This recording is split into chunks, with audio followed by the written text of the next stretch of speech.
got our mastermind this week, so I fly out early tomorrow morning, so I'm excited. Yeah. That's obviously all to do with SaaS, right? Like it's all focused on SaaS or whatever, I think is the kind of the term. So what's like the agenda there then for that mastermind for those of us that can't make it? I have no idea. I just show up. But I think the idea, you know what it is? I think that I explain this to people a lot, and I think it's super simple. And I think sometimes people just don't believe me, maybe. Just walk out your front door, sell missed call text back, rinse and repeat, get to 100 million, right? Like, I really believe that. But I think sometimes it's easier to get together and actually walk through how that is. And also, I think, so this is our second one. So our first one was just, hey, let's see how this goes. And what we learned from that is you actually get this really interesting spread of people. So you get sort of beginners who are just getting started. You get people who are actually off to a great start. And then you get some really heavy hitters who are hitting big numbers. And one way or another, people want to meet each other and just talk about where they're at and work with each other. Like, hey, what worked for you? What worked for you? So we really structure it as a kind of more of a hands-on way to get you to that next step in SaaSpreneurship, and also to get a chance to just meet other people who are at that same level as you. So I think maybe that's its primary function. Yeah. So like an interesting observation, I remember when, so I went through the slides in detail that were presented by someone in your marketing team. I can't remember, it was a webinar, and the statistics on the agency owners that had like a lot of sub accounts versus the medium, right? Median I think was like 10. Yeah. At the time, it might have increased maybe slightly, but by now, but still, that's relatively pretty small number, right? Yep. And so that delta, right? Is there any clear kind of path or advice that, or are you guys focused on? So I would say a couple things. So I think the biggest thing is this is a new motion for a lot of people, right? And I think that's the biggest hang up that most people have. Again, it's just sort of, I don't know, I've gotten a couple, but is this really a thing? Like they just can't believe it. And then for some people, it's like, okay, cool, but how do I keep this going? Because my previous sales motion was very agency focused, and how do I change how I'm doing this to go a little faster on the SaaS side? So what we're going to do to try to help with that is I don't know if you saw this, but the prospecting tool that we're coming out with this quarter, that's really going to be like a way for us to create a very, I would say paint by numbers easy. So I asked myself, like, if it was me, what would I want? Right? It's like step one, do this, step two, do that, right? Very sequential, easy to follow path. And that's what we're doing. And so I think today, that's what we do at the mastermind, is really just walk people through it. But I think this is an idea of like, how can we take this out to the masses? And I can tell people all day long, like, sell missed call text back, but it's like, what is that? And how does it work? And then like, what would my asset be? You know, like that, all of those questions are great questions. And so I think for us, it's like, okay, let's put this prospecting tool out to help people walk through that sequentially, because it's amazing. I have found, in fact, I just got like Chase, who's on our team. He just went to another event that was thrown by Matt Decino. And he said he had a guy walk up to him and say, oh, I've never met you before. We've never talked, but I just hit my 100th SaaS customer and had 0 last year. And I hear these stories all the time now, and they're awesome because it just proves the point of, I don't think it's that hard. I think you walk out your front door and do it. I just think that it's, you know what it is? I think it's too boring for people to believe. Yeah. You know, people always like want to know what's the secret or what's the magic thing or whatever. Yeah. And it's funny because like even here locally to me, there was a guy who was running an agency and he's like, oh, I'm going to focus on pastors. And I was like, well, that's a terrible idea. They have no money, but fine. And sure enough, a year later, he barely had any customers. And then a year after that, I saw him and he's like, oh, my business is going great. And I'm like, wow, what changed? Yeah. And he's like, oh, I go to the Chamber of Commerce meetings now. Exactly. I laugh because I think it's awesome that he's being successful, but it's like, that's the point. I think you got to realize like that simple just to get started, right? Like, it's not like you have to like shelve world domination, but if you don't know, if you're at that 10, like you said, 10 to 100, like, use your home court advantage. That's my advice. Yeah, for sure. That was interesting because we do similar to Matt Decino, like we do a support service now. and was logging in to go and help somebody with a question, and they had a music coach business, and all of their sub accounts were music coaches, and there was a lot of sub accounts, like they're doing really well.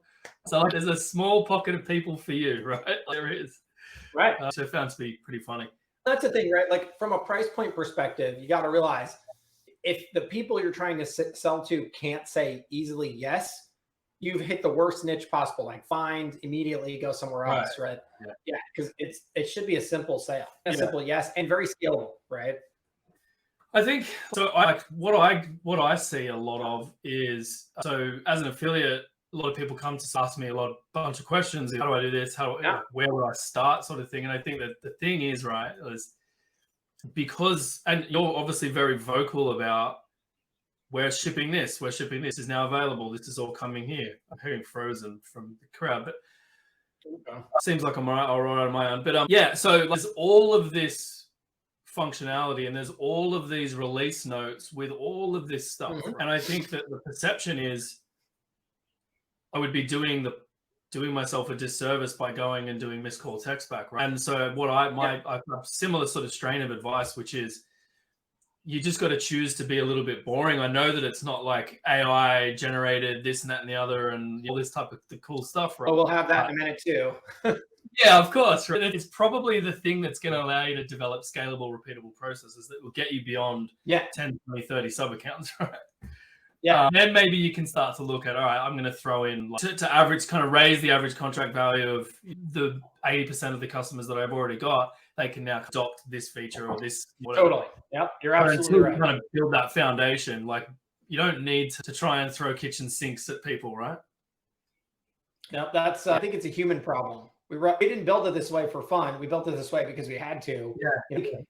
Perceptionally, you have to, it's like you have to make people see that you have everything so that they'll sort of not be able to, like, because people naturally are pessimistic and they want to throw darts and they want to say, no, it can't be done. No, it can't be done. So that we have to answer back like, yes, it can. Check it out. We've got it all. And then just to get you to sign up. And then we're like, okay, now forget everything you already saw. Don't do any of that. It's all actually a big fat waste of time. Do this other thing that's boring and repeatable and scalable. And I think that's the paradox under which we live, right?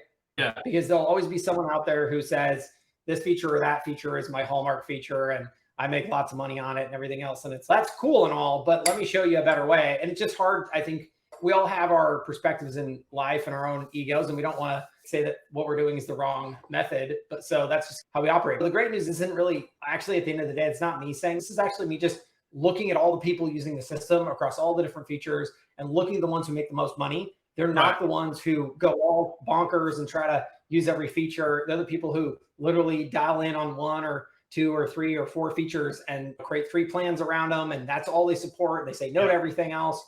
And they very much scale their business that way. It's not, I hate to, it is that weird paradoxical thing for sure. No, that's good that you're saying that because that's what I tell a lot of people. So now that they've heard it from you, I can get justification. Exactly. Yeah. No, I think it's interesting because it empowers us as SaaS agencies to, from a consumer behavior point of view, you want to showcase we have a lot of choice and then upfront, but then to remove indecision from the buying process, you narrow the choices so that they don't explore other alternatives and they go with you. So that's an acquisition funnel that kind of is tried and tested, and I think that plays well into that. So feature set wise, some really cool stuff that I've seen, going in to be able to see sub accounts, going to be able to see the usage. So when could we expect something like in workflows? But because I don't know how you would do it, but somehow to be able to use like triggers or actions within a workflow that relates to something going on in a sub account so that the SaaS agency sub account can go, I want to take this action based on how the product is being adopted, used, whatever. Yeah. Anything like that coming out soon? I think that will come off the back of, so a couple things. So you can see the reporting building. In fact, I even put out a video this morning of new reports that are in the agency view around email.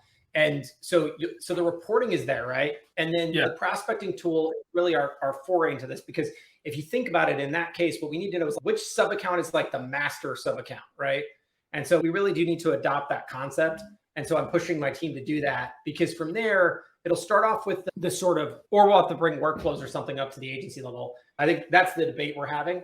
I would love that. But even there, more and more though, like, what do you sit on that we'll side, by the way? Would you do it or would you not do it? You said it's a debate. The workflows? Workflows at agency level. No. The how is a debate, not the if or what.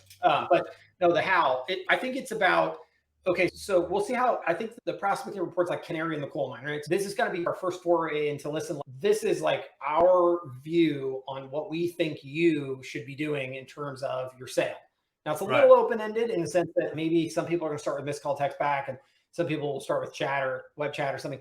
But reality is it's trying to make the SaaS sale, right? Yeah. And from there, it's okay. It feels good to advanced users to say, yeah, let's open this bad boy up to workflows. But I think the better model might just be, wait a second, what have we already, knowing that on the other side is a person who's going to have to take this information and use it, even if it's in an automation, invariably how can we make this simple to start with? So for example, like login, like the amount of, if your sub account has a user that logs in every day, that the likelihood you have a churn is 0. Yeah. That's pretty close to a fact. Now you can look at other things, right? Did they use this feature or that feature? Did they send this many emails? Blah, blah, blah, blah, blah, blah, blah. But if instead of all of that, we just build that one thing, like the login automation, and it's easy. And then even if we back into it, we're like, wait, what would we do if someone doesn't log in? I know we would send an email and we would create a task and we would this and we would that. We might try going that way first, because again, if we can get to the 80% for most people, like I think that's how we might want to start. Because I think the problem is the system already has enough Lego do-it-yourself maneuvers in there. And when it comes to customer acquisition and churn reduction and that kind of thing, if we can be really explicit in that and just already know the answer for you, even if it's just the 80% answer, like not the 20%, not all the details and everything else, but if we just know like the login is the number one thing that dictates churn or not churn, I think we'll start there. Yeah, no, I agree. Yeah. Awesome. On that note, around sort of feature sets for SaaS, there was a slide put up again, referring back to, I think it was the summit, one of your 50 slides that you went through in 2 seconds per slide. Oh my gosh, Screen. There was like multiple brands and various other bits and pieces. Still coming. Absolutely. That's still absolutely, and also pricing, per user and per contact pricing. Also, I think it's going to be as big. In my opinion, people like the branding because it sounds cool. It's a terrible idea for the record. Having done it myself, having a legal brand and a medical brand and a this and a that, it has a lot of perceptual value. So I think we'll get a lot of people excited about it perceptually. But the number of people who, again, let's go back to the fact that most people don't have more than 10 accounts, right? Yeah. The number of people who are really going to knock that out of the park is pretty low. I think that the per user and per contact pricing will be more impactful, because then let's say you like run up get something like Active Campaign or something, it's $12 a month, and you're like, well, it's not really $12 a month. How many contacts do you have and all this? But to play that game, we'll allow you to do that, and then we'll limit this, like we'll enforce the scaling on the back end, so you can't like $12 amount for unlimited or some crazy nonsense. But we'll allow you to create that initial entry price point. That way you never get out competed against by another system like that. Yeah. So do you think that the price points will that, because so looking from my point of view on in the community and stuff, if somebody posts something about someone running a white label and that's low, nuclear reactions, right? I know. If we did per user pricing and it's $12 for one user, that's a decision that I get to make as a white label. There's probably some minimum, but we're saying now we're going to be going like right. So just like look at it, it's allowing. So like the person who's putting their thinking cap on will realize that that's a very perceptional game. So like, it's just well designed to trap you into getting a sign up. And then when you really look at the average number of contacts the average small business has, the number of employees, and very quickly you're at $200 or $300 a month. But that's fine. We'll allow you to trap them. Because I think the way I think about it is, if you have a client who comes to you and says, yeah, but I can get this elsewhere for less or something, let's allow you to play that perceptional game instead of having to fight them and be like, wait a second, how many contacts do you really have? And how many users, employees do you really have? And do all that. It feels good. Like I understand that sort of moment. And so I'm like, okay, how can I weaponize that for your favor? So you're like, oh, $12? There you go, sold. Same thing, $12. All right, ready? And then knowing also that I'm not allowing you to open a trapdoor for yourself where that price stays, it'll scale just like it does with like an active campaign. But the point is you'll never lose perceptionally to the competition. Yeah. Yeah, I can't say I'll be rushing to do it because the variable. I recommend it all. I think it's a terrible idea. I don't think anyone should do it. Again, back to why we add features into the app. We just do it so that I do it because I just don't want someone to be able to say I got out and competed because of blah, blah, blah. Yeah. Okay.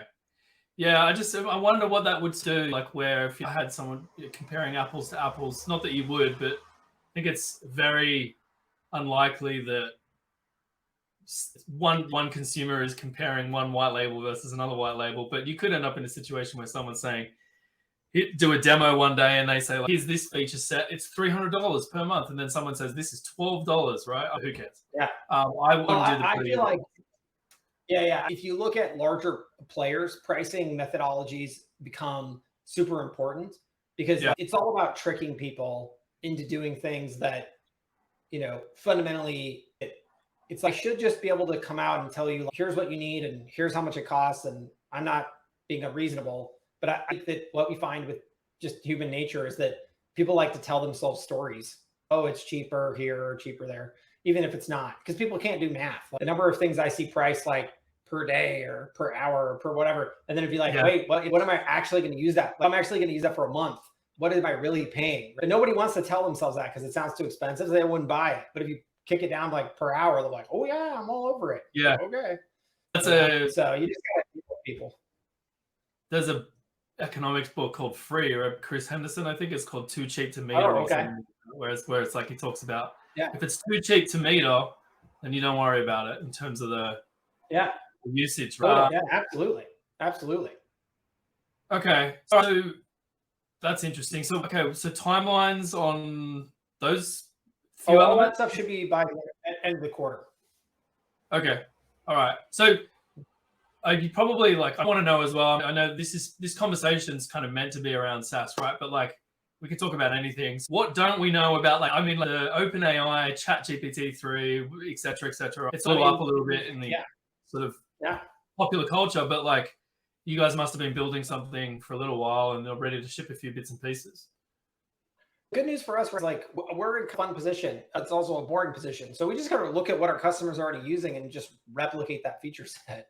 So in our case, what we know is that it's a really good tool to write text that we all hate writing, more or less. And maybe it's great and maybe it's not great, but you know what? It's good enough. That's what I know. And so we'll have it start off in social media posting, and then we'll move it to blogs, we'll move it to emails, we'll move it to website copy, and then eventually we may bring it out as a real actual chatbot. But the one hang up I have with it so far is it's really rocking for FAQ style conversations, but it doesn't prompt you to take that next step, right? So how much does it cost? Oh, $300 a month. Oh, does it do this? Does it do this? Yes, it does. It does a great job, blah, blah, blah. Okay, cool. Now you're want it to be okay, great. Now please click here to sign up or whatever. It doesn't take that next sort of step. So I think it's really great at writing copy and FAQ style sort of conversations, but it doesn't actually push people to take action. So we're kind of working on whether or not we would have delay, we would just sort of make it so that after X amount of time of delay, we would jump in and have a prompt, or if we can naturally get it to do that. But that's okay. That's more on the conversational bot side of things. But on the copywriting side of things, it's really good. I think it's perfect for writing all the stuff that no one wants to write. Yeah. And I think that's what's slated to be the first iteration of incorporating it into the platform. Yeah. Okay. Oh, yeah. So you're going to do a social media post or something, you just go, just write it for me. And it just goes, yeah. Okay. And you're like, what do you want us to write? What tone do you want us to write it in? How many renditions of this do you want? And then it's also, the cool thing is it becomes a revenue stream for the agency, right? So every time your customer uses it, you can upcharge them. And it's a couple of pennies, but over time in aggregate, it'll add up to quite a bit. Yeah. I can see that. Okay, very cool. Timelines? Any idea? End of this quarter. End of this quarter? Yeah. Okay, cool. Social media is the first piece, right? But is there any other areas where you feel like it's closely behind? Oh yeah, it's being architected so that it's easy to roll out. So think about it like this is the MVP, but as part of it, we picked a really highly used section of the app where there's lots of sort of text being created all the time. So as a great place, and essentially the way we architected it is it's now available pretty much for every other part of the app to use. But what we want to do is just throw it out in social media and just see what happens, right? Do people complain? Do they say it's good? Is everything we want it to be? And then if so, great, we'll just roll it out. Literally, it's like 2 weeks more work to put it out in every other part of the app you can think. But we just want to make sure you don't have any tweaks that we need to make. Yeah, cool. Awesome. So prospecting tools. So this is very interesting, right? Like this seems like it's going to be a very large, very hot topic when it rolls out, right? So can you run me through like what the MVP is going to look like? Oh yeah, sure. Let me find it actually. Yeah. So the cool thing is, so many people do lead gen, right? Like part of the agency world, right? So yeah, and it's going to square up like a lot of those tools have been, but I think at the end of the day, it's not about the tool as much as what it's going to sell. So I guess my goal here is to help you sell more SaaS, and I feel like while this rather than being the agency, you're building it for the end user, rather than the agency. Yeah, okay. We're building it for the agency to use. Hold on. I'll get it someday here. Okay, here we go. And then how do I share my screen here? Let me see. Try that one. Okay, how about? All right. Let me know if you can see. Yep. Okay, cool. All right, cool. All right. So everyone has seen this before. So you enter the business. Here we go. Enter all this in. Okay, and then you get back something like this, right? Yeah. And the gist here is like this. If you've been in an agency world for more than 2 seconds, cool. You've seen something very similar to this many times before. The fundamental difference, in my opinion, though, is that at the top and in general, the training that goes with this, it's not about making an agency sale. It's not about selling SEO, PPC, Facebook ads, any of that stuff. It's designed to sell the SaaS tools, right? So missed call, text back, web chat, text to pay, text enable company number, GMB chat, all that stuff. The sale we want to see off the back end of this is a $297 a month SaaS sale, not a Facebook ad sale, right? I think this is the type of tool that could be used to sell pretty much any digital marketing service, but that's not what we're going to teach people to sell with it, because we know what is on the other side of that sale, right? So the other side of that sale is, thanks for selling me something super expensive that I ultimately can't probably afford or just don't believe I can afford, so it doesn't matter. And I don't really have time to analyze and everything else. So I quit and I cancel and get out of here. Versus this is designed to sell something that is $300 a month. It's a utility bill. And then on the agency side, I think is also just as important, right? Great Facebook ads agencies, great Google ads agencies, great design agencies, great PPC, SEO, whatever. There's a lot of work involved, right? To actually render that outcome. Even creating the ad and doing the targeting and creating all the landing pages and doing all the nurture campaigns and all this stuff, right? There's just tons and tons of effort that goes in before you even launch the stuff. Versus the SaaS sale is so much simpler, right? And once it's in place, it just runs itself. And none of these tools, the beautiful thing is none of these tools are not going to be bought by companies in the future. Like every small business will be text enabled, like period. Every small business will be on Google My Business Chat if they're local, or every business will be able to be booked online or invoice you online or do a missed call text back. I actually saw one from my doctor's office yesterday and I was blown away. I'm like, there you go. Good job, guys. But no, of course, in their case, it was actually a misfire because I'd gone through their IVR and I'd left a message on their voicemail and things. So I had completed my transaction. So it was funny to see them do that. But but at the end of the day, I thought that's a great example of the way the world will eventually be, right? Every place will be textable. So for me, it's about just giving the agency that opportunity to come in and make that sale first. And then obviously we can add on to all of these things, right? We can add services if we want to later. We can actually add products as well. There's many other products, but the simple foot in the door are these sort of fast 5 easy SaaS sales. So that's where we're going to focus. this report, Yep. yeah, I'm not sure the inner workings of it. I'm a little bit curious as to like how many you can do at once or whatever. But like that, from the affiliates that I talk to, and we talk about their go-to-market strategy and how they would start to acquire customers on using something like Missed Call Text Back or Google My Business Reputation Management, like that screen that you just showed becomes essentially, it's like a blueprint. Oh, Shaun's gone. There he is. No, That becomes like that's your call sheet blueprint of here's the things you should discuss, and then no longer is it probing in terms of a qualification question on using sales techniques to figure out whether or not they do or do not have text-enabled business, whether or not they do or do not have reviews that they've responded to. You're actually showing them evidence that they don't, and so they've got nowhere to run and hide. So as a sales tool, like exactly. I'm like extremely excited to get my hands on that. Yeah, and it's also, it's also a physical asset. So it's funny because back in the day, way back in the day, so my first business out of college was an answering service, and people would call up and they would, it was all, so we got all of our traffic from the internet. People would register and then we would call them, and then at some point they would be like, okay, how much? What's the price? And you could tell them like on the phone, you could be like, it's this per minute or whatever it is. But invariably, people would be like, okay, great. Can you send me something?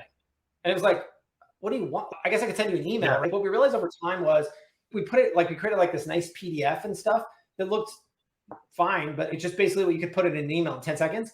But just somehow there was this impact of this PDF, and then some people would print it out or they would forward it to their boss or whatever it was. But it became this sort of asset that sort of represented us within their organization or just within their life. And so it gave us a lot higher conversion rate, oddly. And so even though that information felt very like no big deal, and then you put stuff like, oh, comes with this, comes with that, whatever. And so I think that's what the value of that is here. So I think that'll be something very similar. And then also from a training perspective, right? Like you can start to create a lot of sales scripts. Like, did you know the businesses that have text-enabled numbers do 50% more than their competitors? And so you can really start to create email sequences around that, which we'll do and give out. There's like snapshots that you can pull in and all kinds of that stuff. But I think using that report as the starter is the way to go. And then you had a question, which was good, actually, which is like, I don't know how many of these you could do. So we're going to start it off as a manual only process, because what we don't want, right, is buy a list, upload it, burn, like that garbage doesn't work. Yeah. You want people to take a minute to understand their prospect, right? Yeah. Even to a very small extent, but just understand their prospect. And so I think that's why we want to make sure that people use it wisely and don't try to blast it out to some crazy list. Yeah, no, I think I would, the way I'm personally going to use it. So in my outbound flow, which is a series of steps that I take to do outreach, is you may have used a list or a large kind of recipients list, distribution list to get someone to agree to speak to you, or you've called them or whatever. Yep. But then the context of the solution you're trying to provide starts off by looking at those numbers. You would then layer in their actuals with some of the statistics that the report's showing. So if it's a dentist, it's $500 a month for your average patient. Then you can say, you've only responded to 30% of the reviews. If you do this, it's 50% extra exposure, which is 100 extra clients a week. And if that's $500 per client, it's this, right? And so you get the context of, here's the physical proof, plus it's no longer hypothetical. This is like actual revenue you're missing out on, et cetera, and then you would go from there. But I feel like it enables the conversation to go from salesy hypothetical to I have the information and I can give you the information to show to decision makers or whatever. So I think that's awesome. I'm surprised no one's commented on it and had any additional questions. So please ask questions. But yeah, I mean, it's pretty awesome. So that's this Q1, is it? That one's coming? Did you say? Oh yeah. Yeah. Awesome. So that's interesting. So where would that exist? That would obviously would it exist? So it's going to be a new section. There's going to be a new section in the agency section, and it's going to be called prospects and it's going to have more than that. I agree through the design, but you'll be able to do notes and tasks, that kind of thing. In fact, what I'll do is I will just drop that Figma link right there in the chat so anybody can look at it, including yourself. But the idea is then you can take them. So I think this will also be nice because if you have a bunch of prospects, making them all sub accounts can get confusing because you're like, which one of these guys paid me and all this. So then you can convert it from a prospect to an actual sub account when you're ready. So it'll live as a new section there. And then I guess back to, I do think this is maybe where the agency section starts to get a bit more interesting. We've really shied away from building any kind of real functionality into it for a long time. But to your point, are people taking actions or people doing things? Like, what can we do to stay on top of them through automation? I think maybe that's where we'll work some of that stuff in. And I think this is, like I said, this is kind of foray or start into that. Yeah. Awesome. No, it's pretty exciting. I'm just trying to think. And then we have all kinds of other great stuff coming out. We've got the affiliate portal coming out, which I'm really excited about, because I think just being able to already have the affiliate management software and being able to log in and have your affiliates see how they're doing is really cool. And then we've got some pretty awesome stuff. So like we have RSS coming out for the blogs in a minute. Excuse me. Let's see what was the other thing is. And then like on the, the A/B testing on the email builder is going to go live soon. I think that right there is massive. Not many systems will let you A/B test emails. So that's pretty cool. That's live on all plan levels. I think in the release notes you mentioned that it was like the email campaigns is going to be A/B testable first, and then I saw some comments in the Facebook feed saying, what about workflow emails? Was that something that's coming? Oh, yeah. I don't know. I wouldn't be opposed to that at all. And then on the workflows, first thing that's coming out are the new premium workflow actions. So Slack integration, Google Sheets, inbound webhooks. Yes. Those are probably, I keep getting mixed reports. Say 2 weeks from now, but might be sooner. I'm really keen to get my hands on like it. So do I have this correct? I could make like a GET request from inside the workflow. Probably you could already send stuff out, but you can, you could post in. So we'll give you a URL, and you almost always want to post, because gets don't have bodies, posts do. That's the big difference. So anyways, but we give you a URL and you could post to it, and that action of posting would fire off the workflow. So you could send data in. Yeah. Because I always use what would I do with if I was to, I need to get a value from an API call, right? But then I want to use that value throughout the remainder of my workflow somewhere. But you can't do that. That's a good question. Maybe you can do that. I don't know. That's an interesting one. I wonder. That doesn't, but that doesn't seem crazily off base. I could see us doing that for sure, because you can already do an outbound, and I'm almost certain that the response of that outbound would then be available in the subsequent workflow steps. I almost think you can do that now. I don't know. I've asked this question a million times. I don't know where the value is stored. Right? It's not a variable. Oh yeah, that's true. You have to be able to map it after the fact. Yeah. That is an enhancement on the existing one. But I do think what's interesting is I think they're thinking about it as always kicking off a workflow, but you're thinking about it mid workflow. Yeah, I think that's a little bit of a different use case. I don't see why we wouldn't support that. That's kind of the fun thing, right? With workflows, that's where we're at. We're kind of at the point where we're getting into these deeper sort of use cases. So I think a lot of that stuff is pretty cool. And then I'm trying to think, what's the other there's one other big feature. We got Authorize.net out, NMI is still coming. So those two are pretty awesome. And then I guess the AI copywriting is kind of the big one. Oh, and then on the calendar, I'll have like webinar flow. So like you'll have the ability to like say, we're going to have an event in the future, and it's just like one date and time. So you'll be able to create a calendar around just that event.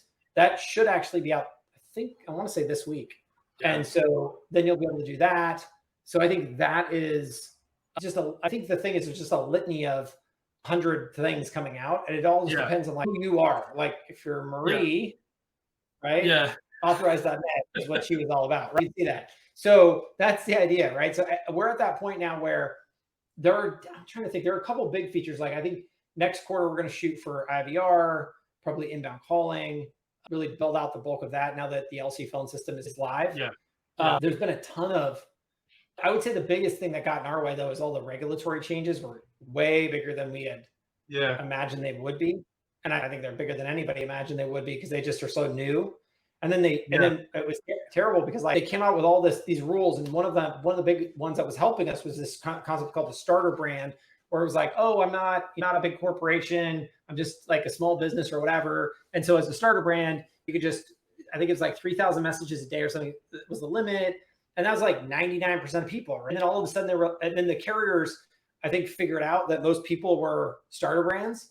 And so then they were like, never mind, just kidding. We no longer have starter brands because this whole thing was like a big money grab for them. Right. And so we're like, I get that it's reducing spam and all that, but it's clear that's not the only thing. Right? Yeah. And then we have actually this call later today, but we're working with Meta right now because we're trying to get WhatsApp approved through their official API. I was going to ask, there was two Q4s, which I need to pick your brain about, actually. Yeah.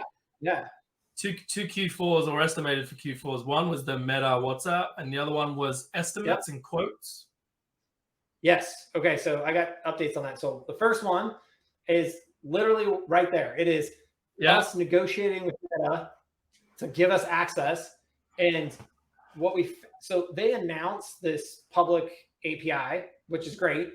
But if you code to it, that does not mean you get turned on for it.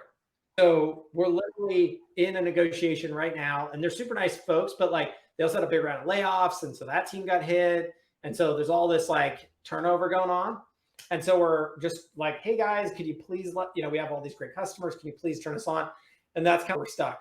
Now, we made some potential forward motion here, but I'll know more later today to see if that's actually true. That's all Robin post about it. So that's that, and then on the proposals and the estimates, that resource has been hired, and I can't remember if they're here or not, but that work will start in earnest this quarter. Yeah, because that will really huge fan of up local services agencies, SaaS companies need quotes, they need estimates. Yeah, we're gonna do both proposals and estimates. And what I would say the difference is proposals have pretty pictures, and estimates do not. That's all. Estimate gets converted directly to an invoice. Yeah, but I guess you could do that for. It's funny because proposals to me feel like they're just like fancy estimates, right? Because the plumber sends you an estimate, but then the graphic artist sends you the proposal, or the agency sends you the proposal. So anyway, so we'll have all of that, and I think that'll be exciting because that'll also bring in digital signatures as well. And I think there's a lot of fun stuff we can do around those things because like proposals and estimates can also have statuses like every email, right? Did they open the proposal? Did they scroll down? Did they view? Did they this? Did they that? And then did they sign it? And then you can collect payment, you can collect like a deposit and all that stuff. And then from there, I'll feel like even if we just get a stupid, ugly estimate, I'll still feel like we have business in a box functionality right about there. But the only other thing we need to do is roll it to an integration with QuickBooks or Xero, probably both. And yes, I would agree, Marie, you're correct. I would agree with that too. So but the nice thing is version 1 of that, I think realistically will come out in Q2. We might slip it out early. I don't know. It's still it's almost mid-quarter. It depends on how fast they can go. But again, I'm just excited because the dedicated resource just for that project has been hired. So we are moving forward. So however long that takes, it takes, but at least we're making progress. Nice. Yeah. Marie's made an interesting point. There is a workaround for that, Marie, with math operations, but that is an interesting one. Touch on the ground that you've made with company objects and then the real sort of B2B sales kind of CRM-y type functionality. Anything new coming up? So that is actually great news for everybody. We are at the stage now where, and you can just see it if you've been hanging out with us recently, but we're just making a ton of really good updates across the board. And it's like the off.net thing. Like for some people, they don't even know what that is. And then for some people, it's like a dream come true. So for us, what's cool is that's where we're at. Like I was just looking at, we have a bunch of notification manager enhancements, permission enhancements, developer marketplace, Apple Business Chat is scheduled. So there's lots of things being worked on right now across the CRM, which like by themselves are quite small. That's just because there's such a cool upgrade to what we're already doing. So I think that on the CRM side, you'll see a ton of that stuff. Yeah. I used to do a lot of the B2B stuff. I still do. And there was small limitations, but I could pretty much replace HubSpot. I've replaced Salesforce Marketing Cloud. I've replaced a bunch of big systems with GoHighLevel. So I don't think that there was anything too crazy. The ability to forecast in a more sophisticated way around where sales were going to land, like in a time period, by having like close dates and things like that, was a thing that doesn't exist right now. Things are either they're either open or they're closed. There's no kind of forecast to close. Yeah, and I think that's a good point. That's the type of stuff I feel like we're on the brink of bringing in. We spent a lot of this quarter on really tech debt-y kind of stuff, where it's upgrading infrastructure. So like behind the scenes, we've been migrating database technologies from Firebase to Mongo, and a lot of that stuff has happened. Engineers used to write to the database directly, but as we've scaled, you get a huge engineering team. It's not that any engineer is bad or anything, but what we want to do is you drive them all through an API. So that way the actual infra team can actually own that API. Because then you can start to do things like collectively look at queries that are like taking a long time. And then the infra teams can very quickly hone in on, wait, is that bad coding? Should we go to that engineer and say, hey, this query is terrible? Or is that an index that needs to be built? Is there a different way to do this? Like all that stuff, right? And so we're able to monitor those things globally now. And I just saw a release today where they moved over all of the calls to, I think it was the contacts. Oh no, sorry, users and locations, which it was just like super boring. But what that tells me is that every user query and every location query are now handled by that API connection, which means that they're faster, first of all, because Mongo is much more scalable, we found. And then also they're just more monitorable. So if there are parts of the system that are slow, we'll start to pick up on them. So a lot of that work is happening behind the scenes, and it's super important work, but it's also nobody ever gets like a high five for it. It's like, hey, things are still doing what they were doing before. Yeah. But we know we need to invest in those, because as we scale, what that just means is it's that bad things don't happen, which is another thing no one gets credit for. It's like the system didn't die today. Congratulations. But what it really means is that the infra team did such a great job preparing for the future. And as we've scaled, they're doing their job to make sure that it keeps going. So if we double the size of the company, double the size of the user base, we're not going to run into any scalability issues. Yeah. Because I remember I noticed one of your slides from the summit, first time I'd heard about being on AWS infrastructure. So was there a shift there? No, only Elasticsearch, and it's because they're cheaper. Yeah, so it's still GCP heavy, right? It's like Firebase everything, right? Basically. Yeah. In fact, I would keep it all on GCP if we could. I forgot what Amazon's version of this is, but it was just radically so much cheaper that we just went with it. I think they call it something. It's Beanstalk or something? Elasticsearch. Right? Beanstalk? Yeah, maybe. I don't know. They put their own darn name on it. It's weird. Just call it what it is. Yeah, okay. I won't nerd out too much because I try and keep the crowd interested. All right, so that's true. I put those people to sleep. Just know that it's sort of important work. It's like operating the power station. Nobody really thinks that's great. They just expect the lights to keep going. Yeah, exactly. The meta thing is pretty close to what I'm doing in my own SaaS agency. I do a lot of, I sort of go to market as a SMS automation company. It's basically just SMS workflows is kind of a big part of what I'm providing. And so the ability to be able to weave in and out of WhatsApp inboxes and use data spend rather than carrier spend is huge, because the volumes that I'm tending to work out on the high side. So that's way more margin for me, and it's better for the customer and all that type of stuff. So absolutely. I'm hoping that you guys tick the box within the next week or so. We will. Here's the good news. We will. It's like that balance of when does that happen? So I'm hopeful that it's sooner rather than later. Like I said, you'll know very quickly by the end. I can't imagine. We'll know. Can't imagine they're easy. They just have all the power, right? You were initially going to go to Twilio, and then you decided to go to Meta Direct, right? So and long term, that's the answer. So it's just a question of if it's going to be this quarter or next quarter, we'll stick with it. If it's not, if it's going to take longer, then we'll move over to Twilio solution for now and that kind of thing. All right.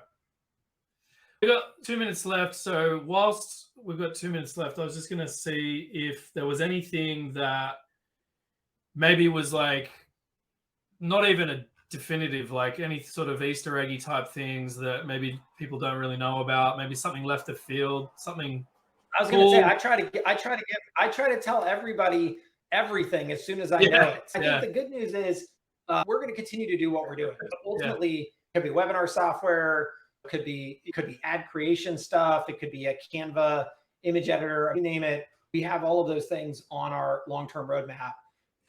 It's not a matter of if, it's when we're going to get to those things. I'd also say these days, the most important thing to me is that we're continuing to take the core platform and make all of the things we've already committed to first class. So if there's something that you're using today and you're like, I wish they had this, don't worry. We have in-place teams on all of these products. They don't go anywhere. They don't move on or work on other things. Yeah. And so they'll continue to take those products and make them better. Yeah. So it's an interesting thing to do to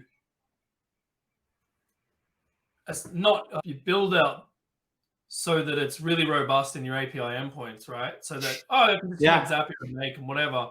But then you started to say, hang on a sec, I'm going to do all these things internally in our own system. So then you're accepting responsibility for additional support workloads that would otherwise fall on Make and Zapier. Yep. Any thinking around the rationale? It's just being able to do more things over time. And again, we're not going to start with a full replacement. We'll start with the most common things. Although we do have so we talked about this morning, we're going to make it so that people can create their own custom workflow actions. Oh, okay. Yeah, that's cool. That's insane. Publish them. Yeah, so that's coming soon. That's coming very soon. Hey, I got to jump to my next call. I hate to cut you off, but I just want to say thank you for letting me come and be here. And I hope you have an awesome rest of your day. And thank you, everybody who joined us today.